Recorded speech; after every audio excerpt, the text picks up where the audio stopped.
Hi everybody, welcome to Aimee Nolte Music. At the turn of the 20th century, a new music was being developed. A music with syncopation, swinging, danceable rhythms, and improvisation. They called it jazz.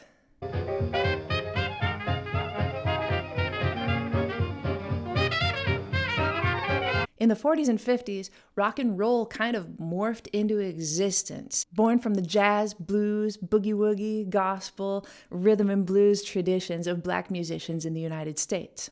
Oh, Maybelline, can't you be true? Oh, Maybelline, why can't you? Rock and pop, R&B have continued to evolve.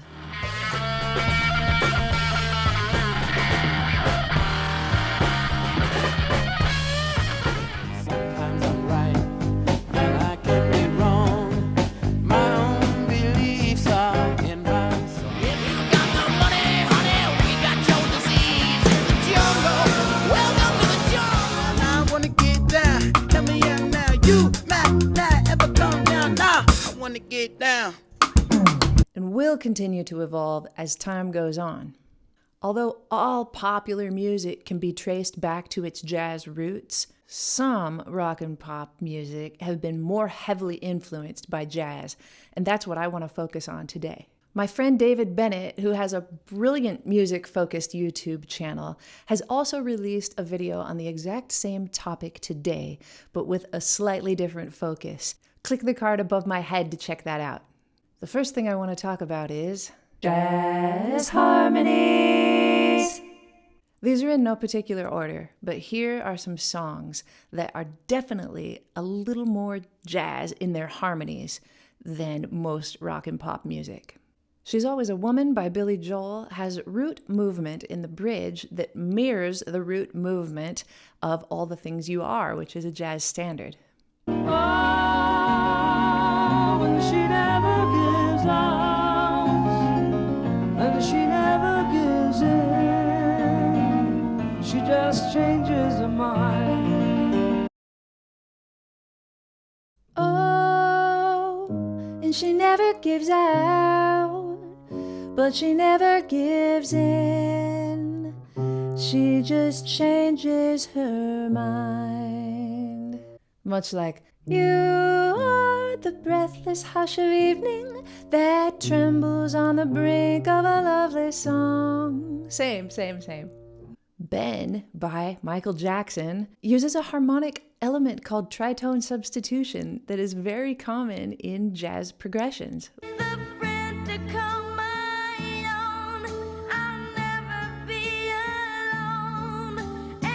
This is the section of Ben that I'm talking about. With a friend to call my own, you'll never be right here, alone, and you, my friend, will, and here, see, you've got a friend in me. If you'd like to learn more about tritone substitutions, click the card above my head. I've got a whole video about them. They're really cool. Maria Muldaur's Midnight at the Oasis, which is a great song, uses a circle of fourths chord progression that is very much like the second half of the verse on Here's That Rainy Day, another popular jazz standard. Check it out. Shadows painting our faces, traces, a romance in our head. Here's That Rainy Day goes. Here's that rainy day they told me about. They're very similar. Burt Bacharach, a wonderful composer, has many songs with jazz harmonies, but let's check out Alfie and how he uses the same progression from the Cole Porter song, Night and Day, what we call the sharp 4 descending progression. Alfie, without true love, we just exist. Alfie.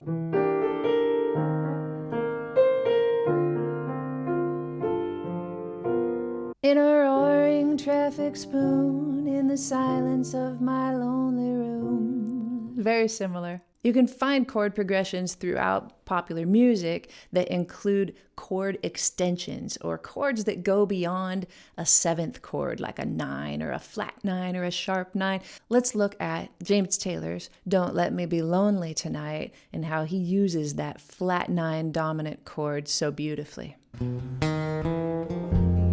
me wrong, do me right. Here at E flat major.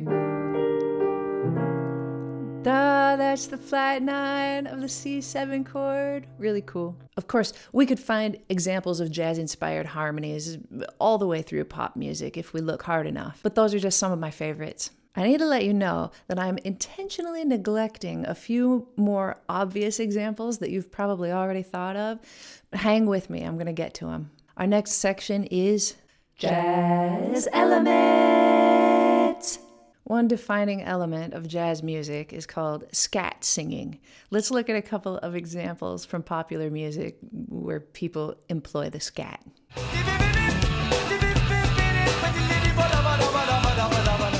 Steven Tyler is another artist who often scat sang, mostly through the blues scale. Here's an example from 1994's Crazy.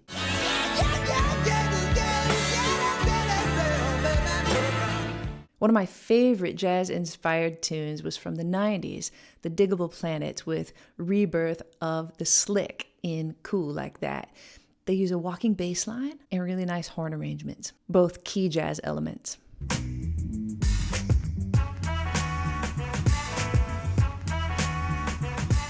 Speaking of horn arrangements, let's not forget the band Chicago.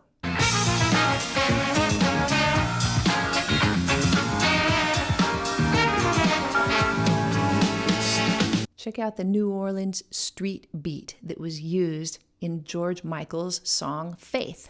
Well, I guess it would be nice if I could touch your body.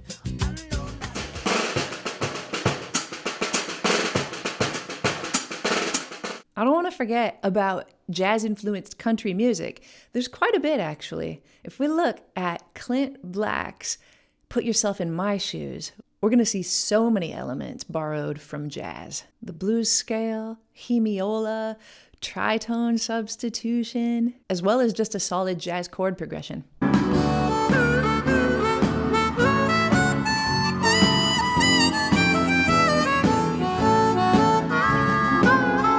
gonna keep walking and you're gonna pass me by. You say you don't even care. Songs like Roberta Flack's Killing Me Softly, Cyndi Lauper's Time After Time, Al Green's Let's Stay Together, Bill Withers' Just the Two of Us, several Beatles songs, and many more have all become jazz standards because of their beautiful melodies and timeless nature, and just the fact that jazz musicians really like to play them, making them true crossover songs. The next thing to discuss, jazz personnel. Jazz personnel. Over the years, many rock and pop and R&B artists have decided to add a jazz edge to their songs simply by hiring a jazz musician and putting a solo, an improvised solo, in the middle of their songs. You'd be surprised how many of the solos that you've heard dozens of times on pop radio are actually played by jazz giants. Did you know that Wayne Shorter played the solo on Steely Dan's Asia? I was invited to play on the record. It was quite matter of fact, I said, yes, Billy Joel's Just the Way You Are has a solo by Phil Woods.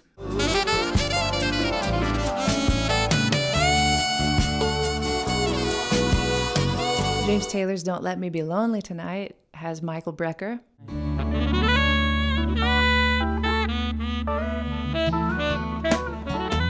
Toots Thielemans takes a harmonica solo on Paul Simon's Night Game.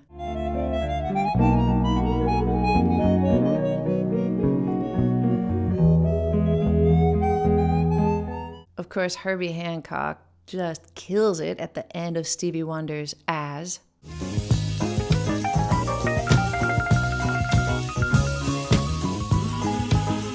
Chet Baker plays the trumpet solo on Elvis Costello's Shipbuilding.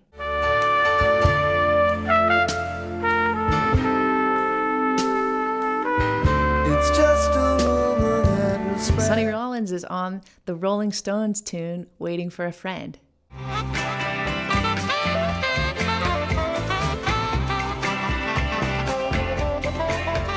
And Carly Simon hired David Sanborn to play the sax solo on You Belong to Me.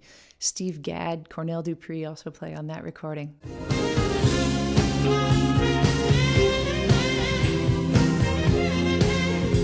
Next section, the heavies. The heavies. I told you that I was intentionally leaving out some key players in today's discussion. I'm going to refer to them as the heavies. We can find scattered examples of jazz influence all through the 50s, 60s, 70s, 80s, all the way up till now. In the 70s, there emerged a few artists that were so heavily jazz-inspired that it became almost impossible to define where the pop ended and the jazz began. They were mixing genres in such a way that, well, there's just no defining them. I know I'm leaving out a lot of people, but I wanted to show you some notable artists that I feel were really heavily inspired by jazz. But the true heavies to which I am referring are four: Stevie Wonder, Joni Mitchell, Earth, Wind and Fire, and Steely Dan.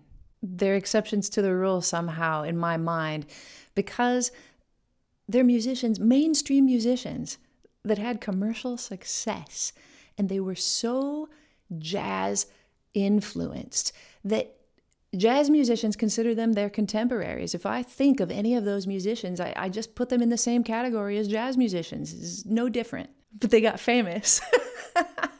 So those are the heavies in my book. Those four, my big four. They used jazz harmonies,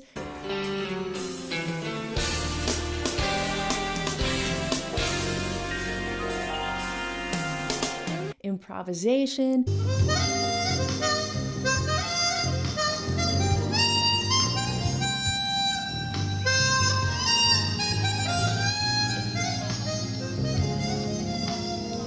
changing meters, complicated jazz progressions. He kept ringing bells, nothing to it. He got 3 oranges, 3 lemons, 3 cherries, 3 plums. I'm losing my taste for fruit. Chord extensions,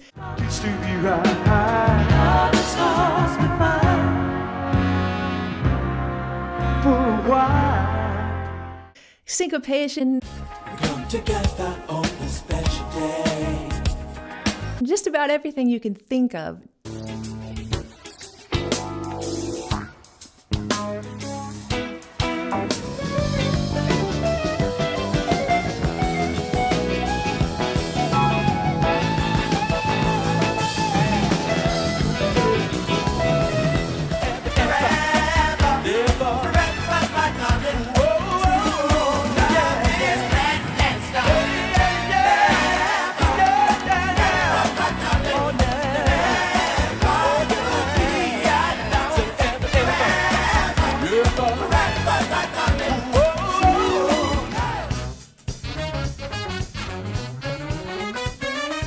When Lester took him away, arm in arm went black and white,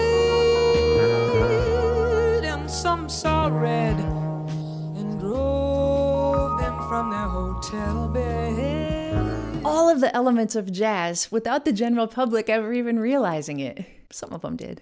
The only thing that the masses knew was that they loved their music. It was special.